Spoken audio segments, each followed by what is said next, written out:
¿Qué pasa? 10º vídeo y segunda parte de la calibración de la impresora. He estado haciendo averiguaciones, he estado intentando buscar algo de información y tal, y al final he llegado a la conclusión de que en la parte en la que tenemos que decir en qué dirección o si queremos invertir o no las direcciones de los ejes, tenemos que poner lo siguiente. Si recordáis, en el vídeo anterior teníamos esta configuración, pero como os dije no estaba seguro de si esta era la correcta o no, precisamente porque nunca he manejado un sistema de movimiento HBOT, y aparte también influye el hecho de que los motores estén boca abajo. Vale, entonces he estado haciendo mis averiguaciones y tal. De todos modos todavía no he hecho moverse a la impresora, o sea que eso es algo que vamos a ver todos al mismo tiempo, pero sí que he conseguido averiguar que aquí tenemos que poner false y false tanto en X como en Y. En el Z hay que invertirlo porque esta vez en vez de ir hacia arriba tiene que ir hacia abajo, y en el extrusor lo tenemos que poner a true precisamente porque estamos utilizando un extrusor directo. Tal y como pone aquí, si tenemos un extrusor directo tiene que ir con true. Sin embargo, habría que ponerlo false en caso de que tuviéramos un extrusor con engranaje. Hay veces que el filamento va por un lado o por el otro del engranaje cuando es directo, es decir, que esto puede ser verdad o no puede ser verdad. Tal y como lo tengo yo, sí, realmente hay que ponerlo con esta configuración. Es decir, false, false, true, true. Así en principio debería moverse correctamente. Ahora es algo que averiguaremos cuando lleguemos a la impresora, lo conecte, cargue el firmware y probemos a ver qué tal se mueve. Por lo tanto, nos vamos ahora mismo a la impresora y os enseño cómo se termina de calibrar la impresora, es decir, cómo mediante los movimientos y mediante ciertas órdenes con el software de control podemos averiguar qué es lo que tenemos que poner en esta línea de aquí, a ver que llego aquí. ¿Qué es exactamente lo que tenemos que poner en esta línea? Es decir, cuántos pasos exactamente por milímetro necesitamos para los movimientos. En el caso del eje Z ya los tenemos, porque como os dije estoy utilizando un usillo calibrado que tiene 2 milímetros de movimiento lineal por revolución, pero sin embargo en el eje X e Y tenemos que ser lo más precisos posible, incluyendo hasta 4 decimales. Para la parte del extrusor es un poquito más especial, eso también lo veremos en este vídeo. Por lo tanto, nos vamos a la impresora y nos ponemos manos a la obra. Bueno, antes de empezar con la calibración quisiera enseñaros pues una pequeña modificación o un añadido que le he hecho a la impresora. Como veis, es simplemente un soporte para el plástico, que gira completamente libre para que al extrusor no le cueste nada tirar de él y de ese modo alimentarse del plástico que necesita para poder imprimir. Estas piezas de aquí las diseñé y las imprimí con la impresora antigua antes de desmontarla, y simplemente encajan en un trozo de perfil que se sujeta a la parte de arriba con una de las escuadras normales que hemos estado utilizando para todo el montaje de la impresora. De ese modo pues podemos poner un rollo o varios de ellos. Estas otras piezas son unas piezas que me descargué de Thingiverse y os dejaré el enlace en la descripción para que os la podáis descargar. Estas están adaptadas para utilizarlas con varilla de 6 milímetros. Por lo tanto, yo lo que he hecho ha sido escalarlas en 1,3 para de ese modo poder adaptarlas a varilla de 8 milímetros con sus rodamientos correspondientes. De este modo puede girar completamente libre. Otra cosa que os quiero enseñar ahora es lo que es la parte de la alimentación de la electrónica. Así que nada, voy a girar la impresora para poder verlo bien y enseguida os lo enseño. Bueno, antes de ponernos con la calibración final de la impresora, quisiera enseñaros lo que es la parte de la alimentación de la electrónica. Yo estoy utilizando una de estas fuentes de alimentación que la podéis encontrar por eBay o en cualquier tipo de tienda. Esta en concreto es de 30 amperios y suelen ser las que denominan para iluminación LED. Por lo tanto, si buscáis Power Supply for LED Illumination o cualquier cosa por el estilo en alguna tienda de eBay, AliExpress y tal, podéis encontrar perfectamente este tipo de fuentes de alimentación. Tiene 3 salidas de 12 voltios, de las cuales utilizo 2 para alimentar la electrónica. También quisiera comentar que en el sexto vídeo, en el que hacíamos la calibración de los motores, tuve un pequeño fallo. A la hora de alimentarlo, lo que es el cable lo metí correctamente, pero a la hora de atornillarlo, atornillé este de aquí, digamos el tercero empezando por el borde, cuando tenía que haber atornillado el segundo, que era donde iba conectado el cable. Esto lo quiero avisar más que nada porque puede dar lugar a confusión el hecho de fijarse en cuál estoy atornillando y no dónde he metido el cable, y no quiero que luego haya problemas, porque sí que me avisaron, porque los chicos de Static Boards, los que fabrican la 1.4 USB, la RAMs, me avisaron de que un amigo suyo precisamente se había fijado en donde estaba yo atornillando. Claro, precisamente ahí tuvo el problema y acabó por estropear la placa. Por lo tanto, voy a hacer un repaso de exactamente cómo se debe conectar. Empezando desde fuera hacia adentro tenemos la entrada negativa, positiva, de los 5 amperios para lo que es la electrónica en sí y motores, y después seguido la entrada negativa y después la positiva para los 11 amperios de la base caliente. Así que intentad no equivocaros a la hora de alimentar la RAMPS. Como veis, también tengo puesto un ventilador para poder enfriar la electrónica conectado a una salida auxiliar de 12 voltios. Es ese conector rojo que se ve ahí. Otro detalle que puedo dar de esta versión de RAMPS, es decir, la RAMPS 1.4 SB, es que viene con todos los pines auxiliares soldados. No todas las electrónicas lo traen, y luego si queremos conectar alguna cosa para alguna entrada o salida auxiliar, tenemos que andar nosotros mismos soldando los pines. Así que la verdad es que es un detalle que venga todo completamente soldado. Gracias a esto, por ejemplo, he podido poner esta plaquita de aquí, que es la que adapta las conexiones junto a estos cables para una pantalla de control. Esta pantalla me permite controlar la impresora de forma completamente independiente.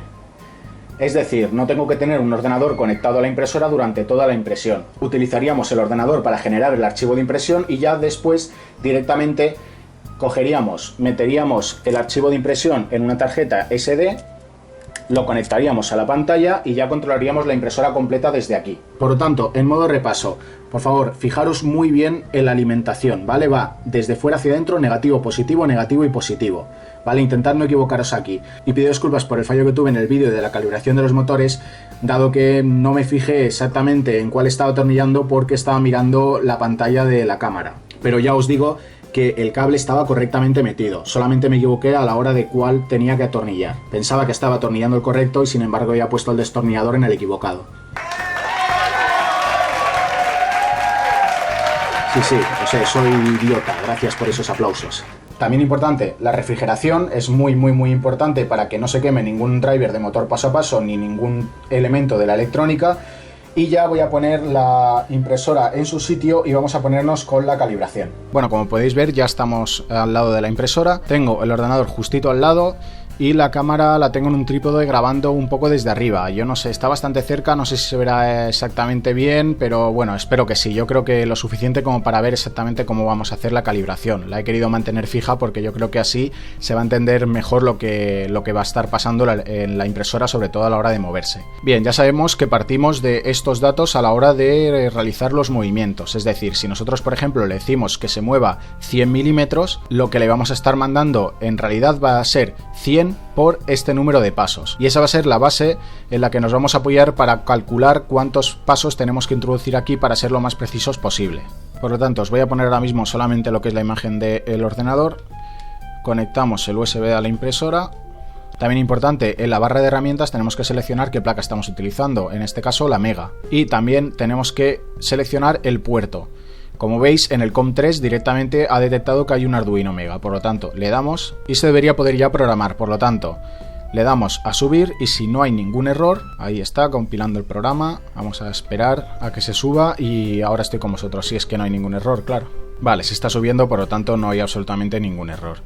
Así que esto puede tardar un poquito en subirse por el hecho de que son muchísimos archivos, es mucho código, pero bueno, ya está subido de hecho. Ya deberíamos poder movernos, así que voy a abrir el Repetier Host, tenemos esta interfaz y una de las cosas que tenemos que hacer es configurar, como vemos aquí, el dato que os dije de la velocidad de comunicación, tenemos absolutamente todos los posibles valores para poder comunicarnos a diferentes velocidades con la impresora. En nuestro caso ponemos exactamente, aunque ya venía por defecto, el número de baudios que había en el firmware, que son 250.000. Y en cuanto al puerto lo podemos poner como automático o directamente el COM3, que es el que ha detectado también el Arduino. Le damos a aplicar y si nos vamos a la pestaña de dimensión de impresión, aquí tenemos ciertos datos para poder representar el área de impresión en el software. Por lo tanto, la altura del área son unos 210, como bien dije, la profundidad vamos a cambiarla a 180 y la anchura la dejamos en 200, es decir, ponemos aquí los mismos datos que tenemos en el firmware. Le damos a aplicar y como vemos ya tenemos una representación muy precisa de, digamos, la superficie de impresión de la impresora. Y ya tenemos todo configurado para poder mover la impresora. Así que nos vamos a control manual, encendemos la fuente de alimentación y la impresora está ya encendida. Por lo tanto, le damos a conectar y si no ha habido ningún problema deberíamos poder movernos, ¿vale? Antes de directamente ponernos a hacer un homing o alguna cosa por el estilo, lo que conviene es averiguar si la impresora se mueve la dirección que debe. Por lo tanto, aquí tenéis ya la pantalla también de la impresora, la cámara. Y voy a decirle que se mueva 1 milímetro el eje X hacia la derecha. Si todo va bien se moverá, esto es algo en plan en directo, y se moverá hacia la derecha. Ahí le he dado 10, 10, 10, 10. Perfecto, se mueve hacia la derecha, ahora hacia la izquierda. Ostras, da gusto verla moverse, la verdad. Vale, aquí no nos pasemos porque el punto en el que se ha encendido la impresora es el que piensa que es el 000, precisamente porque no hemos hecho un homing. Esto simplemente para probar. Ahora el eje Y debería irse hacia el frente si le doy aquí. Voy a darle 10 milímetros ya directamente. Perfecto, se mueve la dirección correcta. Ahora le damos en negativo y no se pasa de aquí, precisamente porque en la parte de arriba nos dice dónde cree que está. Sin embargo, en el eje X sí que podríamos irnos aún un poquito más hacia la izquierda, pero de aquí no pasaría porque es el punto en el que hemos encendido la impresora. Ahora vamos a ver el eje Z, que debería irse hacia abajo si le doy aquí, ¿vale? Nosotros le damos aquí hacia arriba, lo que quiere decir es altura del extrusor con respecto a la base de impresión. Es decir, que la bandeja debe bajar. Así que le doy. Vale, perfecto.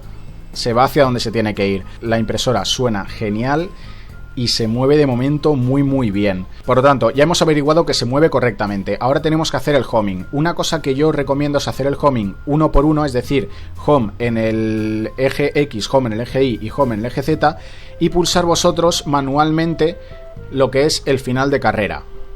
Vale, entonces voy a alejar del final de carrera para que me dé tiempo el extrusor. Y una vez que le dé a homing, pulsaré yo el final de carrera. ¿Para qué sirve esto? Pues precisamente para ver que el final de carrera realmente va a actuar. En el caso de que veáis que le dais y el extrusor aún así no se para, rápidamente apagar la fuente de alimentación, ¿vale? O sea, estar atentos y estar con todo preparado para poder hacerlo. Así que nada, le voy a dar al homing y voy a pulsar el final de carrera cuando haya recorrido un poquito. A ver... Joder, qué putos nervios, coño. Esto siempre es un poquito de nivel de estrés cuando la construyes. Me pasó con esta, me pasó con la anterior y me pasa con todas. Perfecto, se para. Voy a volver a hacerlo. Vale, ahora voy a dejar que llegue hasta el final. Vale, perfecto, perfecto. Es decir, que ya tenemos definido lo que es el 0 del eje X. Vale, si ahora mismo le damos hasta su máxima longitud, que son 200, vemos que la punta se pone más o menos en el final del cristal. Y si damos un homing, debería llegar hasta el principio y pararse ahí. Perfecto. Lo vamos a llevar hasta el medio para que se vea un poquito mejor desde la cámara. Y vamos a hacer lo mismo con el eje Y. Así que voy a poner el dedo donde el final de carrera. Le voy a alejar un poquito lo que es la parte del eje Y para que me dé tiempo y ahora le doy. Perfecto, se ha parado. Perfecto, voy a hacer ahora un homing que llegue hasta el final por él solo.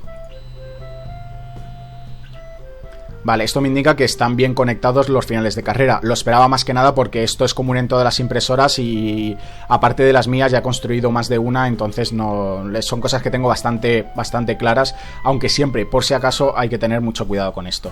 Y ahora vamos a hacer lo mismo con el eje Z. El eje Z no hace falta que lo alejemos más precisamente porque es bastante lento, entonces nos va a dar tiempo a darle. Así que le voy a dar. Está subiendo. Perfecto. Perfecto. Se para. Así que vamos a hacer una cosa. Voy a alejar todo así. Voy a dejarlo... Ahí está. Lo voy a dejar todo así como un poquito en el medio y voy a hacer un homing de todo. Eje X, eje Y y eje Z. A ver si le da bien, que en principio sí. A ver...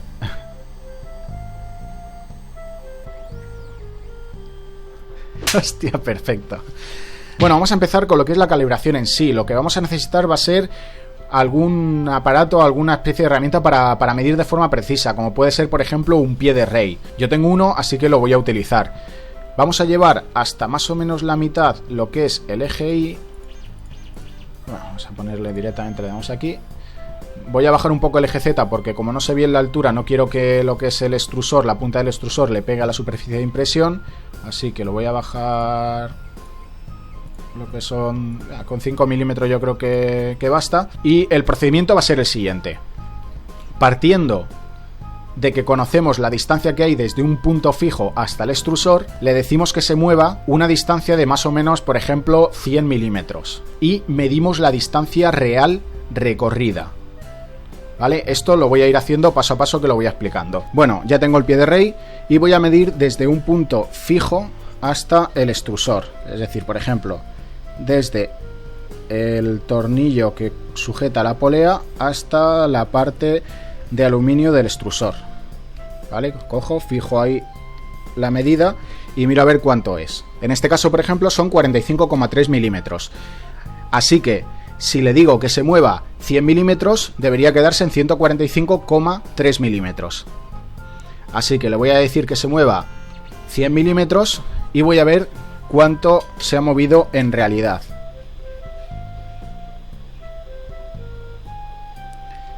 Vale, trato de ser lo más preciso posible, midiendo exactamente desde el mismo punto y hasta el mismo punto. Vale, ahí voy a fijar ahora la medida y debería estar en 145,3 milímetros y sin embargo está en 144,8 milímetros. Por lo tanto, vemos que tenemos un error. Ahora bien, ¿cómo calculamos entonces el número de pasos que debemos meter? Es muy sencillo. Si partíamos de 80 pasos por milímetro y le hemos dicho que se mueva 100 milímetros, le hemos enviado 8000 pasos, ¿vale? O sea, sabemos exactamente cuántos pasos le hemos enviado. Pero no se ha movido 100, sino que se ha movido menos. Se ha movido, para ser exactos, pues 144,8 milímetros menos 45,3 milímetros que tenía inicialmente, pues eso nos da 99,5 milímetros. Por lo tanto, si le hemos enviado 8000 pasos y se ha movido 99,5 milímetros, pues dividimos esos 8000 entre 99,5 y lo que nos dé es el número de pasos por milímetro que tenemos que introducir en el Marlin, tanto para el eje X como para el eje Y, dado que utiliza el mismo sistema para mover en ambos. Y esto nos da que tenemos que introducir 80,402 pasos por milímetro, tanto en el eje X como en el eje Y. Por lo tanto, nos vamos al Arduino y lo metemos 80.402. 80.402. Y en principio ya la impresora se va a mover exactamente lo que le digamos. Pero para asegurarnos, lo que tenemos que hacer es programarlo y volver a hacer la prueba de nuevo.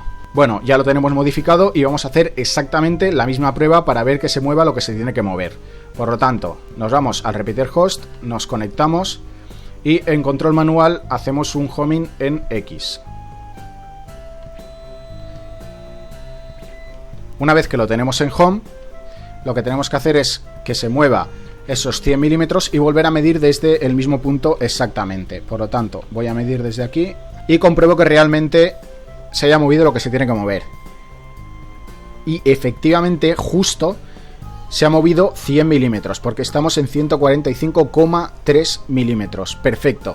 Ya tenemos calibrado lo que es el eje X y el eje Y. Es así de sencillo. Ahora bien, el eje Z no tenemos que calibrarlo porque, como vimos, este dato ya directamente lo tenemos que poner fijo dependiendo del usillo o varilla roscada que estemos utilizando. Bueno, como podéis ver, he cambiado la cámara de posición porque yo creo que así se va a ver bastante mejor lo que es la parte de la calibración del extrusor. Y también otra cosa que voy a hacer ahora mismo es quitar esta parte de aquí.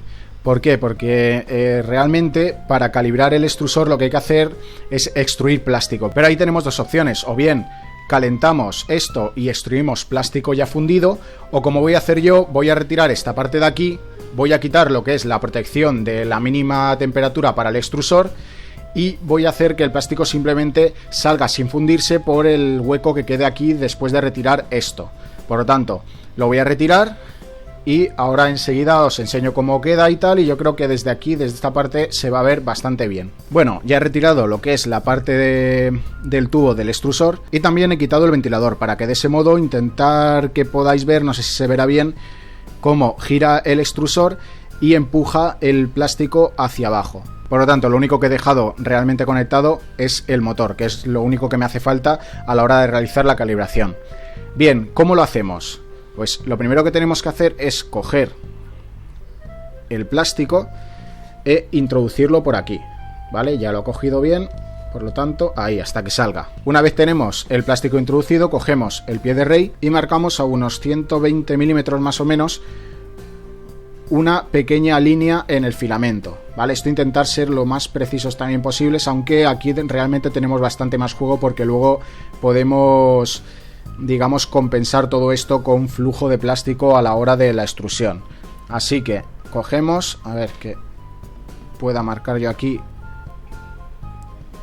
Y bien, muchos ya habréis intuido para qué es la marca de 120 milímetros desde el borde del bloque de aluminio. Es precisamente para tener una distancia conocida hasta este y de este modo ahora mismo darle que extruya 100 milímetros, que como vemos se está empezando a tragar el plástico. Y de ese modo, si estábamos partiendo de 100 pasos por milímetro y le decimos que se mueva 100 milímetros, estamos enviando 10.000 señales, 10.000 pasos.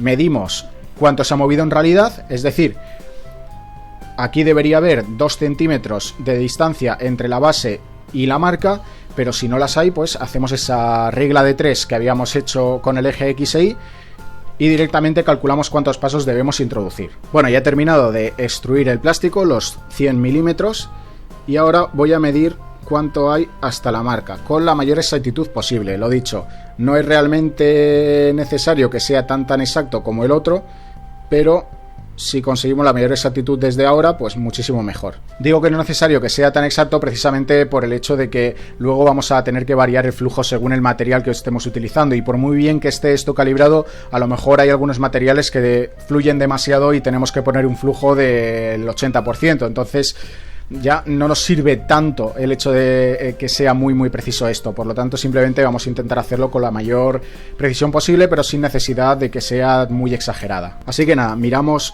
la medida que hemos tomado y cuando debería estar en 20 milímetros en realidad está en 16,6 milímetros. Por lo tanto, hacemos la misma regla de 3. Tenemos que se debería haber movido 100 milímetros y se ha movido 103,4 milímetros. Por lo tanto, si le hemos enviado 10.000 pulsos, dividimos esos 10.000 entre 103,4, lo que nos da 96,7118 pasos por milímetro.